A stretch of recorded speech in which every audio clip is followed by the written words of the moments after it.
Hello everyone, welcome to another Rick's Picks. Today I got something really cool in the mail. I got the NECA version of Rent from the original Teenage Mutant Ninja Turtle comic books. Now for any of you who aren't aware of who Rent is, she was a time traveler apprentice in the original run. She was kind of a fun, Valley Girlish type character that they had a couple of adventures with. I think she did actually show up in some of the cartoons as well, but overall, this character, well, this particular toy is from the original comic book run. So without any further ado, let's take a look at her. So here she is in box. Once again, NECA does a nice job with the packaging. You have a clear piece here so you can see the figure, her accessories, the NECA logo, the Eastman and Lars Teenage Mutant Ninja Turtle logo, and some nice comic art. You spin it around to the side. You still have a bit of the clear, so you can also see the accessories from the side. The Turtles logo. Another piece of comic book art. Spinning around to the back here. You have some nice pictures of the figure herself. Her with her headpiece on, her without, and a few more pictures. And you also have descriptions of upcoming characters. Now, I want to point something out here. Most of you who don't know the comics are thinking right here, that's Krang. But it isn't. It's an Utron, which were the race of aliens that Krang was designed off of. The original comic books, there was no Krang. He was not a character. It was a race of beings who were stuck on our planet and was trying to get off. Next on the lineup, you got Casey Jones, which we all know who Casey Jones is. And then the Fugitoid. So you also have the NECA logo here. So this is a nice little touch onto the back of it, showing, you know, who else is going to be in this lineup. Then you spin it around here, and you have this another nice piece of comic book art.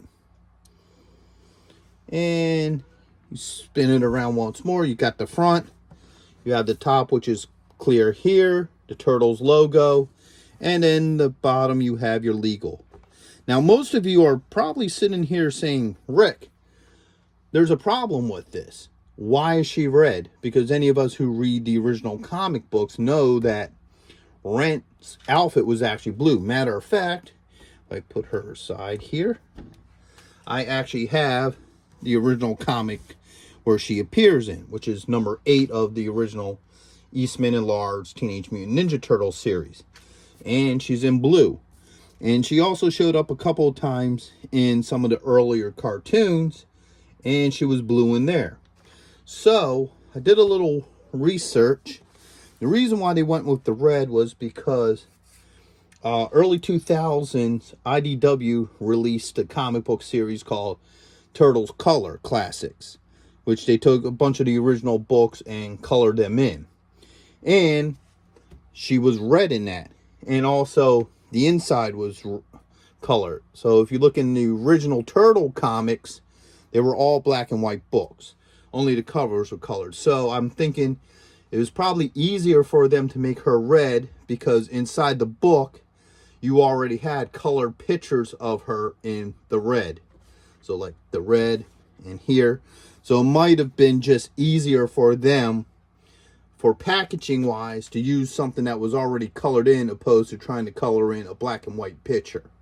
But the neat thing about that, though, is it leaves it open, you know, an opportunity for a alternate color. So that's something to think about. So without any further ado, let's pop her open. All right, so here's the figure herself. They really paid a lot of attention to details, to like all the little clocks and stuff on her wristbands. You know, they add these little extra lines. Here, let me turn her this way so you can see them. All these little extra lines to give it that comic book look. So that's pretty cool. Let's give her the rotation. So there's the front. Here's her from the side. The back. Lift up her cape. I mean, they even put nice detail on their shoulder pads. She has all the clocks in the back, you know. Her mail work on the rear. So that's pretty nice. And you have this side. And you have the front. And let me get into the cape real quick before I get into anything else. I think this is a really good design, okay? Because what they did was there's a wire running around the perimeter of this, okay? So that allows you to shape the cape how you want it. So if you really wanted to drape over her, it can.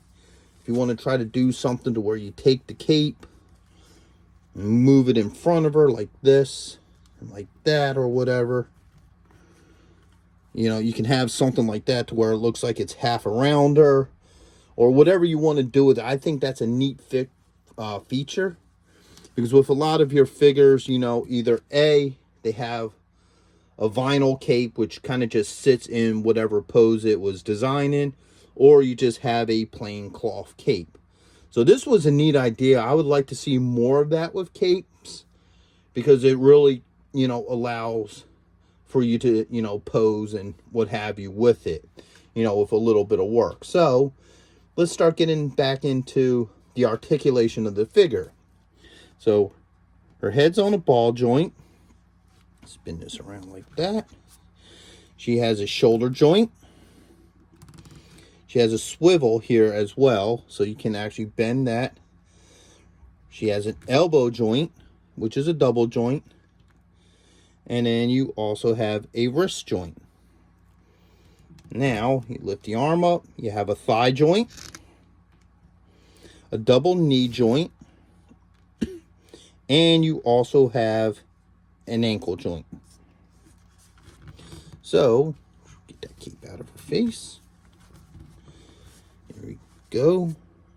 So, let's start looking at what she came with. First off, as you saw in the packaging, she comes with her iconic helmet that has a clock on it and the time stuff that just sits nicely on her head. All right, she also comes with a dagger. Okay. She comes with her time staff that allows her to time travel. She comes with her time scrolls right here. All right. She comes with a couple different hands. So she comes with a holding hand, a fist, another fist, another open hand. She also has an alternative head. So this is her without her headdress. And this also goes with that head. That's like the headdress down around her neck. And we also have, boom, Simulationist, I believe his name was pronounced, better known as the Master of Time. So we also have this head that comes with her as well, which is kind of cool. So let's take a look at her with the alternative head. So this will just pop off. Okay, you take this piece here, just put it right there, and pop the head on. So that was an easy transaction. Now you have her without the headpiece. Pop one of these hands off. All right, let's get an open hand right here. All right, let's see how easily her stuff fits in her hand. Now, she has soft, pliable fingers. So it should make it easy, yeah, just to pop that right in there. So that's not a problem. Let's take the other hand off. All right, got that hand on. Let's try to see how easy the dagger will go into there.